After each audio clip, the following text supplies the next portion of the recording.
चर्चा किया करते हैं। आज का ऐतिहासिक संदर्भ है। आज 18 फरवरी का दिन है। 18 फरवरी का दिन एक ऐसे महान संत को समर्पित है जो स्वामी विवेकानंद के भी गुरु हैं।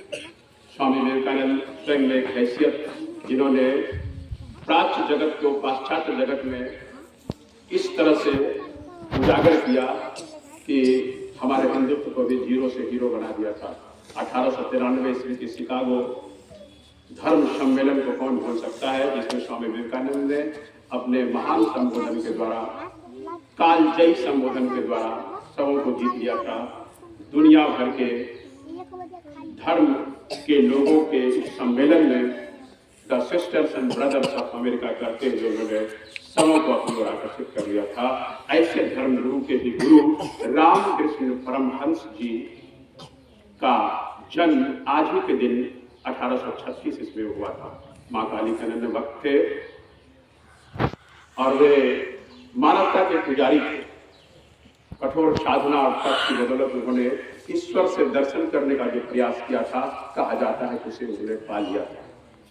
अपने जीवन की कठोर तपस्याएं, अपने जीवन के कार्यक्रम को, दैनिक कार्यक्रम को इतना उन्होंने तपा दिया था, इतनी तपस्या उन्होंने की थी, इतने उन्होंने कठोर साधनाएं की थी कि कहा जाता है कि उन्हें ईश्वर के दर्शन हो गए।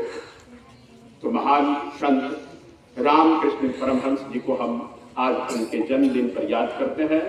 आज ही के दिन 1836 ईस्वी को उनका जन्म हुआ था। आज के दिन की दूसरी बात है कि आज ही के दिन क्लाइव टॉम्बो नामक एक खगोल शास्त्री ने प्लूटो ग्रह की खोज की। प्लूटो ग्रह जो यूनिवर्स का 9वां ग्रह कहलाया, आज ही के दिन इसकी खोज 1930 ईस्वी में क्लाइव टॉम्बो ने की थी, जो महान खगोल शास्त्री थे।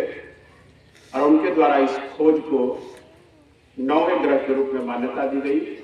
अलग बात है कि 2006 ईस्वी में उनकी इस खोज को अमान्य करार दे दिया गया और 9वें ग्रह के रूप में उनकी मान्यता रद्द कर दी गई। यानी अब प्लूटो को 9वां ग्रह नहीं, अब कुल 8 ग्रह की माने जाते हैं। आज के दिन की तीसरी बात है कि आज के दिन 1911 ईस्वी में पहली बार, very first time in the history of Indian communication, भारतीय संचार विभाग में पहली बार आज ही के दिन से 1911 ईस्वी से विमान के द्वारा डाक सेवाओं का कार्यक्रम आरंभ हुआ था। जब हवाई जहाज से डाक सेवाएं आरंभ हुई थी, यानी हमारी चिट्ठियां, हमारे मेल्स एक जगह से दूसरी जगह हवाई सेवा के जरिए आरंभ की गई थी 1911 ईस्वी में। सबों का दिन शुभ हो, सभी बहुत बहुत खुश रहिए।